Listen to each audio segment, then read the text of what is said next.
Ata meni jeringin bir özündöy görüngön, ayın meni gününgdün bir özündöy görüngön. Aldıgaның kara jer şerliginde görüngön. Bul alanda bul manas kendiginde görüngön. Kıçırı menden balgıldap, kırgıl baştap barысы, kırık çoronun barысы.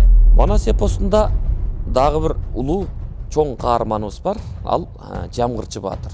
Жамгырчы Баатыр 12 хан 91 деп аталса, ошол 12 хандын бири Жамгырчы болгон. Жамгырчы 12 хандын бири жана бул Манас Баатырдын таякеси болуп эсептелген. Демек, Манастын энеси Чыйырдынын бир тууганы болуп аталат. Сарногой урусунан деп аталат. Демек, бул Жамгырчы Баатыр менен Манастын таанышканы дагы Манас эпосунда, анын ичинде Сагынбай Орозбактын вариантында дагы экөө бири-бирине жолукканда өтө кызыктуу окуя менен башталат. Артынан душмандарды кубалап Манас Баатыр качырып, эки сайдын ортосунда качырып келе жатса дейт. Ары жактан дагы бирөөлөр чыгып, ортодогу качып бараткан душмандарды кайра бери көздөйсүрдү дейт. Алар бир жагынан Манаска кеп атса, бир жагынан ары жактан дагы бир сүрүп аткан баатырларга тушугуп, ошол жерден эки баатырдын ортосунда калып, багынууга дуушар болду деп сүрөттөлөт.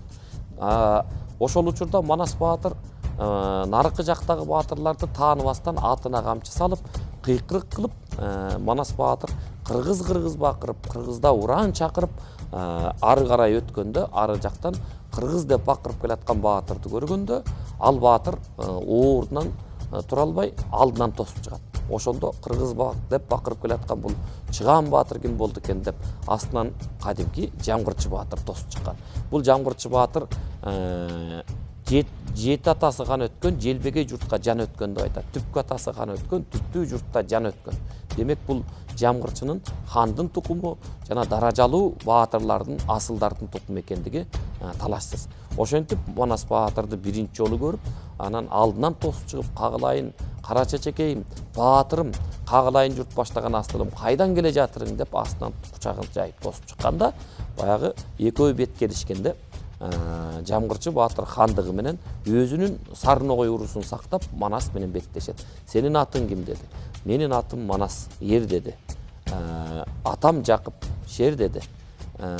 Эне чоң атам менин Орозду деп баягы түпкү атасына чейин айтып баштаганда, кагылайын, бул баягы кыргызды чапканда Алтайды көздөй тентип кеткен Хан Жакып деген биздин күйөө балабыз бир жагынан. Жездебиз. Баягы кыргызда жезде деген улуу сөз бар.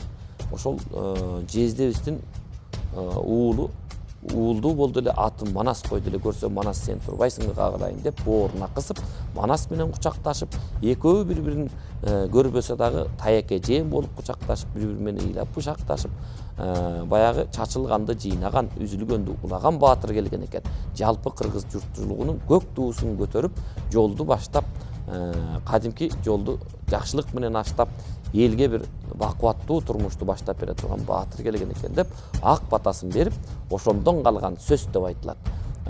Таекеси жээн эл болбойт, желке том болбойт деген сөз бар. Көрсө, мунун дагы бир түшүндүрмөсү, жээн эл болот, таекелери карашса, желке том болбойт, илегени жарашса деген сөз. Ошодон калган деп Манас эпосуна ушул сабакты дагы далил катары берип келген. Демек, таекеси менен Манас жолугуп, ошондон кийин баягы жээн эл болот, таекелери карашса деген сап ушул Жамгырчы атадан калган деген дагы лакап айтылып келет. Демек, Жамгырчы жети атасы хан өткөн, желбеге журтка жан өткөн Манас Баатырдын Сарногой урусунан болгон таекеси болуп эсепке алынат.